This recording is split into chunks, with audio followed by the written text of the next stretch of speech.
Welcome to Association Edge, brought to you by Kelly Dando Consulting.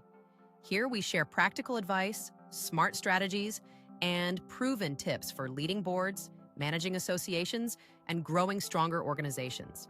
Whether you're a board member, a volunteer, or an association professional, you'll find insights to help you lead with confidence and make an impact. This is your edge in association management. Let's get started. Good morning, everyone. Welcome to Team Talk Tuesday. Today on our call, we have Emily. We've got Jamie on our team and Dawn on our team. And Dawn does all of the conferences for our team. And so we asked Dawn to join us today so we can talk about what conference planning is looking like, what trends she's seeing, things that she likes as it relates to planning, and really overall how awesome Dawn is at her job and how she's a master at all of these things. And Dawn manages multiple conferences. So let's get started. And why don't we start talking about things you're seeing, Dawn? So we just finished our last group of conferences. And so what are things you learned from that? What did you see from doing all those conferences? I think that with every conference, I learn something different or find something new to tweak. So I think with every single one, I learned something.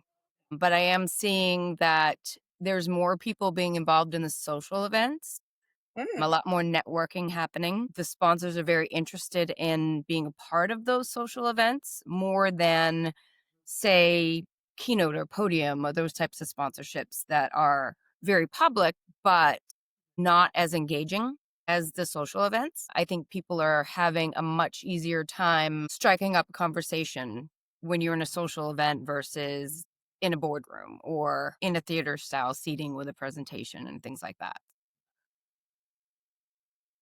That's really interesting. When you talk about people that are striking up conversations, are you seeing any activities or prompts or whatnot that people are using in those settings, or is it just free for all? I think it's more somebody's talking to one person and somebody walks by they know, and it is a pretty tight-knit community. I mean, you know a lot of people in your area, and hey, I haven't seen you in a while. Come and meet this person or come and meet this person. And I think that's how a lot of the conversations are starting, is just Right. because it is so much of a community and people want to introduce people to other people. Yeah. So, Dawn, you and I have had lengthy conversations about this as it relates to generational differences and how we see different generations engage along these lines. And you and I have talked about how we kind of get this newer generation who doesn't necessarily actually engage. So, what are your thoughts on that? How do we get them involved and keep them talking? Most of them, I will say, seem to be exhibitors. Would you agree with that? I agree. So how do we get them involved, and how do we make sure the exhibitors are getting basically the recognition that they've paid for? I think a lot of it really should come from just education. In doing conferences for so long and so many years, I think that we need to go back to the basics of 101 and how to have a conversation with each other. And I think educating some of the sponsors on what works and what doesn't work to put yourself out there is important. And I don't necessarily think that that's happening. Yeah. So what Dawn and I talked about, Jamie and Emily, is creating, in this world that we live in TikTok and Instagram reels, people like short videos. So Dawn and I are talking about doing short videos for our exhibitors. Here's how you set up your exhibitor booth. Here's how you reach out to people. The things that Dawn has seen over her decades of experience as to what members can do to be successful when they're exhibitors. So we're going to test that out and see how those short clips work. You're obviously going to do a dance with it too, right? Yes, of course. Not. Okay. Well, Dawn, speaking of the exhibitor halls, though, so if you have them there, what's like the prime position for these folks to be in? The prime position? Like Where in do the you room? put them? Yeah. Where do you put exhibitors? What's your favorite spot? I like, for lack of a better phrase, I like a captive audience. I like to have the exhibitors and lunch in the same area. I like the exhibitors to kind of be around the perimeter of the room.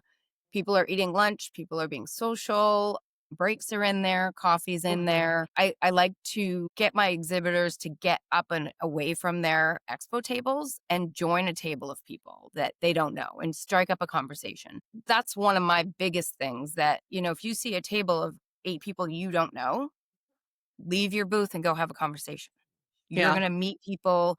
They may want to know about your product, but at least you're making that outreach that some people aren't comfortable coming to your exhibitor table. So you Right. making that outreach, I think, puts you out there. I think That that's was such a great idea that a lot of people don't take advantage of. I've been to Yes. so many conferences where you're just in the lunch with the people, the attendees, right? And then you go out and the exhibitors are just kind of like standing out there being quiet, talking to each other, and that's not going to get anyone anywhere. So, what a great Right. idea to bring them inside. Yeah, I was going to ask kind of about the attendees as far as what you're seeing in trends. Like, did you have more exhibitors this year? Did you have more exhibitor attendees this year? We definitely had Are more people exhibitors sending this year. staff? Yeah.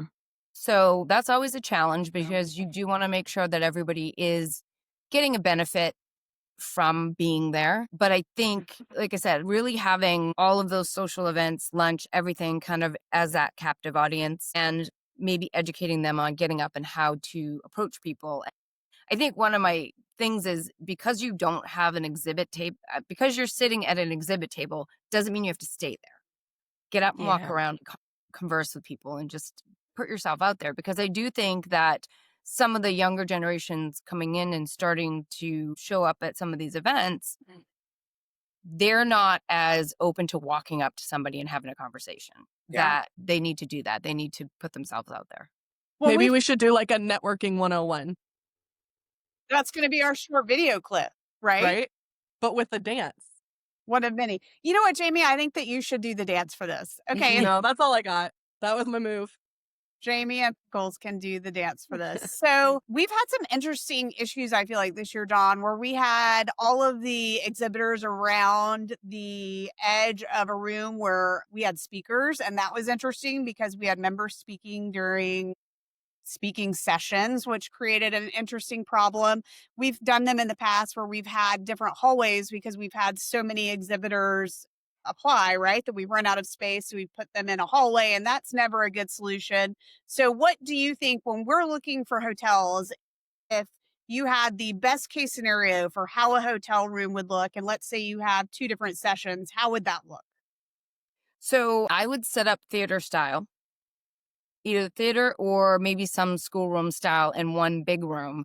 And then I would have an attached ballroom that I would then have your exhibitors around the perimeter, have everybody having lunch and the social events in that area. Separate those because it does allow people to, if I don't need to go to this session and I want to go to this one, I can go and talk to exhibitors during that time and not interrupt. Also having a second breakout room and having a second session and letting people choose, because if you have one set agenda and everybody's attending the same session, not every session applies to everybody. So having those options of being able to, okay, I'm going to go to this session because this one in the big room doesn't necessarily apply to me, I think they're pulling more out of it, and you can tailor it more to different groups. That's a So good point. breakout sessions. That's good. Yeah. And with breakout sessions, do you want people to choose the session they go to? And most people watching this probably don't know, we get anywhere from 100 to 400 people typically at regional conferences. So it's a pretty wide variety. So do you like for people to pre-register for the sessions or just show up and attend? I think showing up and just attending the ones that you want to attend is a little more realistic, only because you may change your mind at the last minute. Okay, well, somebody else that I know is going to this one and they said this is a great speaker and I never thought of that, so I'm going to go to this one instead. So I don't necessarily like the idea of pre-signing up. I think people want to choose as they go along. Yeah, the logistics for us seems to be a little bit more challenging because everyone switches at the last minute. They do it right before they go in. So if you're doing Yeah. continuing education, I feel like that's hard to monitor. Definitely. So are you talk about what you saw this year in terms of growth from last year? Growth, Mhm.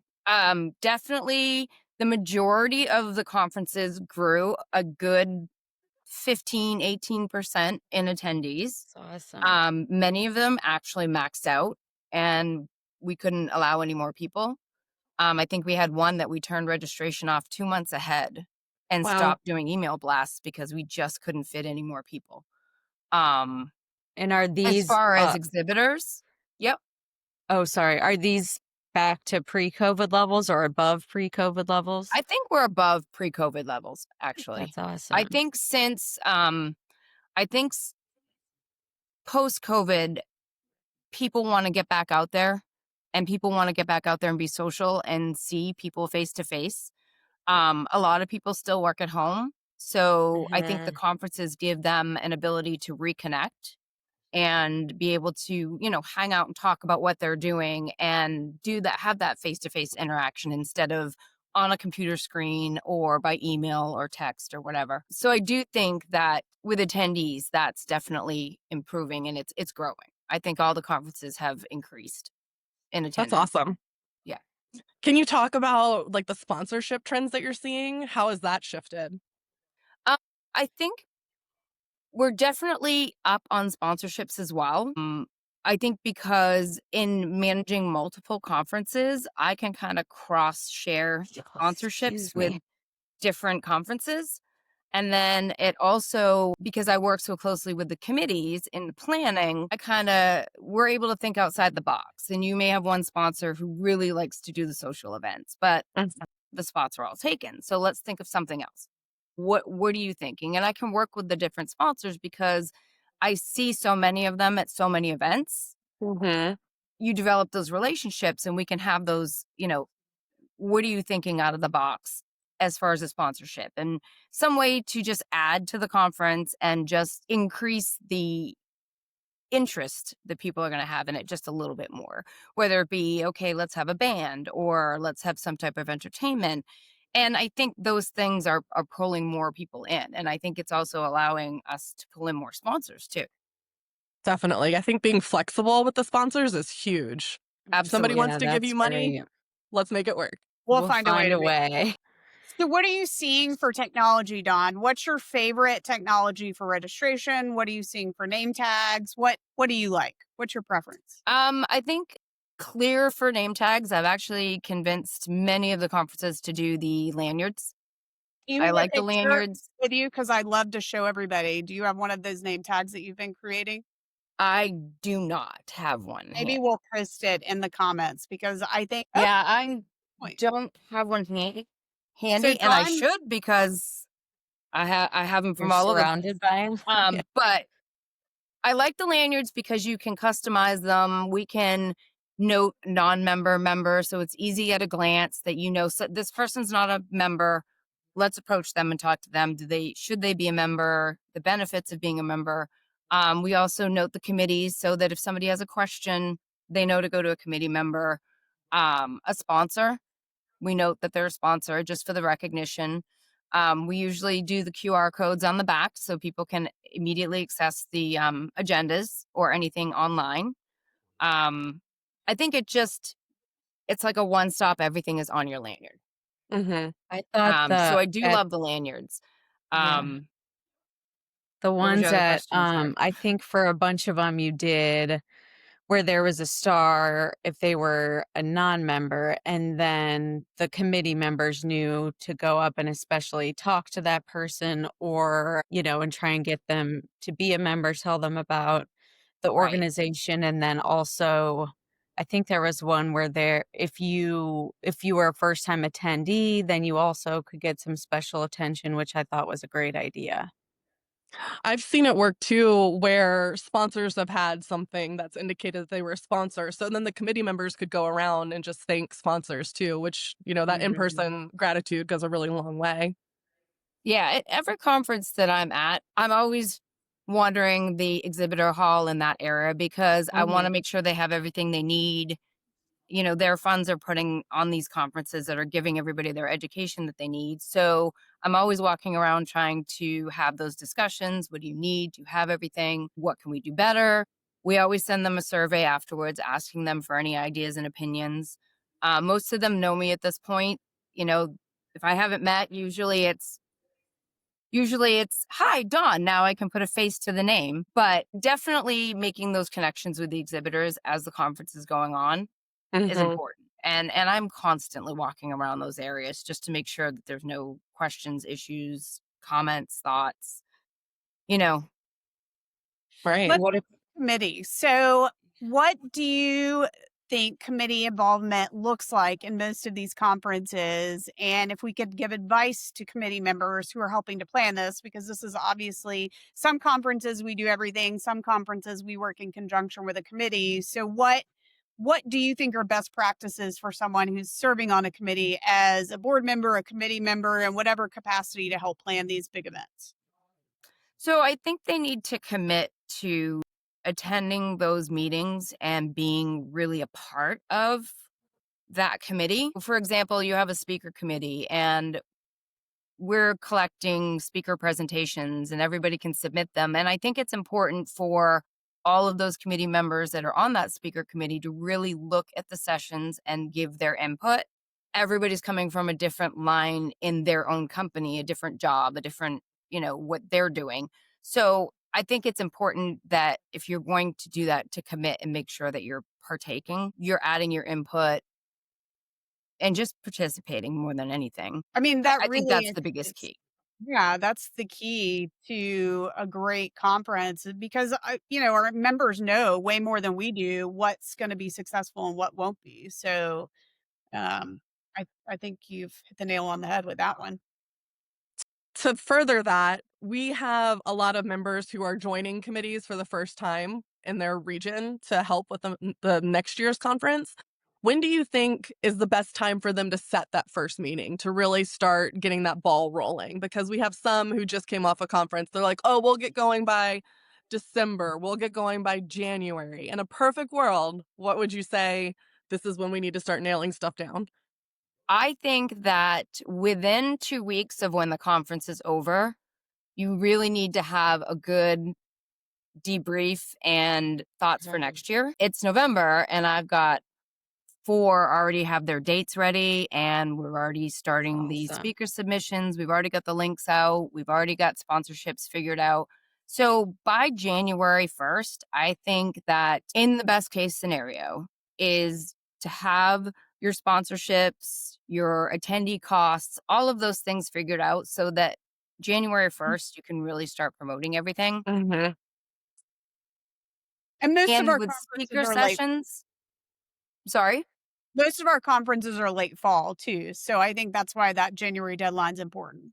Yeah. It is because I think that the more we promote it and the more that we use social media and word of mouth and the board gets involved, we can watch trends. And I attend the majority of the board meetings with all the conferences that I am part of.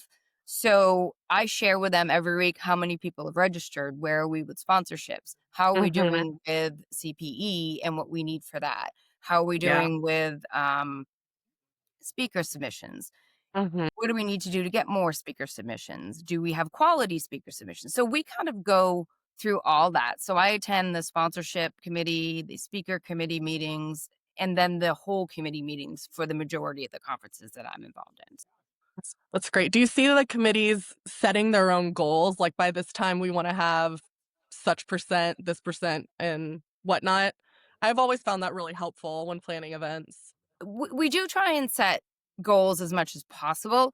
One, Mm-hmm. because we also need it, one, to promote, to get our sponsorships going, to make sure we have everything we need far enough ahead and really get everything in line so then we can go back to the committee and then have them promote on their end as well because they're local. Mm-hmm. They're where the conference is going to happen. You need to talk to people in your area and promote it as well. So one of the reasons we do that is we try and get flyers out to like the monthly meetings that the different chapters Mm-hmm. have, and we have the chapter presidents reach out, send the flyers through email, reach out to people directly. I just think the earlier we have those things done, the more we can promote what's going on and what they're going to get out of this conference. Say it louder for those in the back, One problem for events. right? But I think a lot of them also come to me, what is your deadline? What do you need by when? Mhm. And then I usually back it up a couple weeks because Yeah. deadlines are hard. Deadlines are hard. I mean, these Yeah. volunteers we're working with have full-time jobs. This isn't their job to do this. So, Exactly. yeah. And that's the Yeah. hard thing, is because I do understand, most of all the committee members are volunteers. They're, this is in addition to their full-time job and their Mhm. life. And they So give a lot of time. We have committee chairs that give a lot of time to these Mhm. we do. We have some committee chairs that are 100%. It's almost They a put in full-time as much job. time as I put in. But, I think there's a balance. There's definitely a balance. Something that I've seen too after this round of conferences that we did is so much feedback from other areas. I've never seen so many people from different parts of the country traveling to other regional conferences, which I think is really cool. Like someone up in the Northeast was a speaker down in Florida, and somebody in California saw the speaker in the Northeast. And it's just, they're like, we want that person next year. I'm like, that's so great. Yeah, there's Yeah. been a lot of traveling going on with Mhm. this year's conferences. There have been a lot of people that have come from other regions to attend. And like you said, people from New England going to the Florida conference, Mhm. people from Pacific Northwest going to the New England conference. It's been I've seen it more this year than I have in years past. Yeah, Interesting. it's really interesting. I Yeah. love it. So how do you think next year's going to look with attendance? Do you think we'll continue to grow? I think some conferences we are maxed out, and I expect that we're going to be looking for new venues because we are maxed out, and Mhm. we Yeah. don't want to stunt that growth. Physically hurts me to turn down money, by the way. Yeah. When someone wants to attend something and give us money, it is Right. so Right. It's horrible. hard to turn people away, and a lot of people need the CPE, and then you're trying to, okay, well, I've got a waiting list of 20 people that want to go to this conference. Who am I letting in? And then you've got to go, was it by when they wanted to sign up, or is it by, okay, this is an associate member that needs CPE versus a general member that needs CPE versus an associate member that is going more for the networking and business. So then you're trying to figure those things out. And, it's, we don't want to turn anybody away. And I think that Yeah. the trend is going to continue to grow. I think every conference, like I said, did increase 15, 18, and some of them even more than that. Yeah. So Awesome. I expect that that's probably going to continue. That's So, my assumption, but don't well, and Oh, we're some quoting you. That's gonna be the quote quote. me on that. So things are hard to predict, right? There are things that happen in the economy that we obviously can't see coming. And so that always plays a role in how companies are spending their money. As we wrap up, I have one question for you. Let's talk about your favorite thing that you've seen at a conference, whether it's an event. I know we did customized Jenga this year for one of our conferences, which is Oh, fun. What fun. is your favorite, most fun activity at a conference? I mean, the after parties really are great. And I love planning the conferences, but planning the parties and the social hours are so much fun. I So mean, what do you plan? Like, what is the best after party you've been to? What happened at that after party? I have to say it would have been the Journey cover band party at a brewery ballroom. I love Fun. it. We Was there had dancing? Is it the selfie, dancing? a selfie booth. We had food everywhere. We had the Jenga, giant Jenga. We had cornhole. We had all the games. We had a brewery area where people could sit in a brewery and talk and chat. And then we had a live concert going on. Yeah, So, I mean, the it band. had something for everybody. And Fun. I think that's the biggest thing, is to have something for everybody. Yeah. But I also think that based on your region and based on where you are, really the after party and the social hours are very different. Yeah. So What works in one region might not work in another. may not work in another. Correct. Yeah. Correct. Well, thank you so much for joining us Thanks, today, Dawn. Dawn. And as usual, to everyone watching this, please put comments, questions, things we can help with. And we'll see you all next Tuesday. Thank you. Bye. Thanks, Dawn.